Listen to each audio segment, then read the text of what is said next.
The Janshakti news, निर्भीड व निपक्ष बातम्यांचं खुलं व्यासपीठ. द जनशक्ती न्यूज मध्ये आपल्या सर्वांचं स्वागत.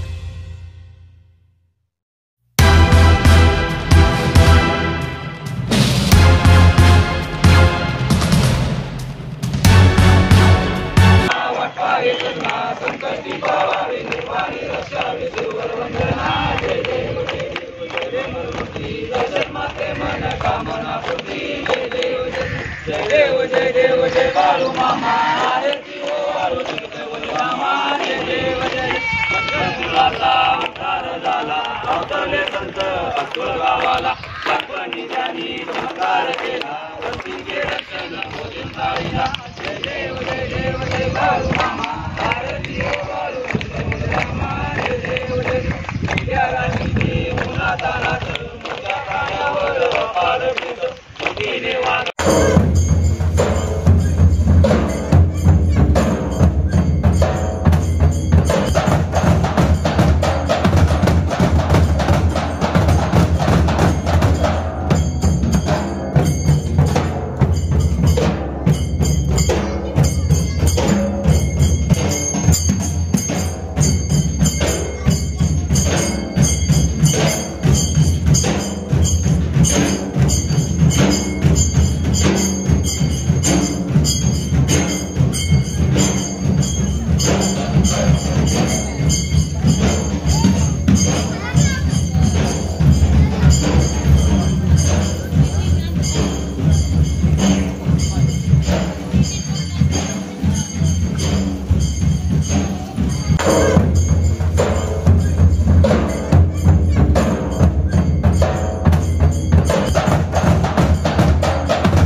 बाळूमामाच्या नावानं चांग भलं. माझं नाव आमिर इक्बाल डिग्रजे, माझं गाव भिलवडी.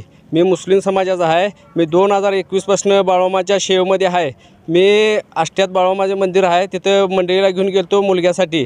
ओटी भरली तिथं बाळूमामाचं. ती ओटी भरून ते नारळाचं झाड आलं. झाड घरापाशी आल्यावर मग त्याला बाहेर लावायला लावलं. त्याला अगरबत्ती दिवा लावायचा. जितकं वारा आलं तर ती दिवा जायचा नाही, सगळ्या भक्तांनी माहीत आहे. मग तेव्हा देवा जात नव्हता. मग देवानं सपनात देव आला, अरे इथं दगड आणून ठेव, त्यावर भंडारा टाक. मग एका माणसाला मी विचारलं, तो म्हणला अरे असं काय करू नकोस, बाळूमामा तुला सोडणार नाही. परत मी बसलो आहे असं माझं मी भक्ती चालू ठेवली. माझी भक्ती चालू ठेवताना परत आणि देव सपनात आला. काय भक्त मागं आलं, दगड हातात मी घेऊन आलो. मग असं बसवलं, स्थापना केलेली आहे बाळूमामाची दगडाची. आणि त्या माणसांचा काय गावातल्या माणसांचा विरोध होता. अशा तऱ्हेने विरोध असताना धनगर समाज पूर्ण माझ्या पाठीशी राहिला. त्यामुळं आज मी बाळूमामाची दगड स्थापना मूर्ती ही करत आहेत. जय बाळूमामा. जय बाळूमामा.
मी सचिन टकले. आपण सध्या भिलवडीच्या घाटावरती आलेलो आहे. इथं माझ्यासोबत आता हे भिलवडी गावचे एक रहिवासी अहमद डिग्रज जे आहेत हे मुस्लिम समाजाचे आहेत. मग त्यांना काही वर्षापूर्वी लग्न झालं होतं. मग लग्न झालं तर त्यांना मूलबाळ होत नव्हतं. मूलबाळ होत नव्हतं असंच बसल्यानंतर कोणतं सांगितलं की बाळूमामातला देवाला जाऊन ये म्हणजे मूलबाळ होईल असं. मग हे त्या बाळूमामाच्या भक्ती मार्गाला लागले.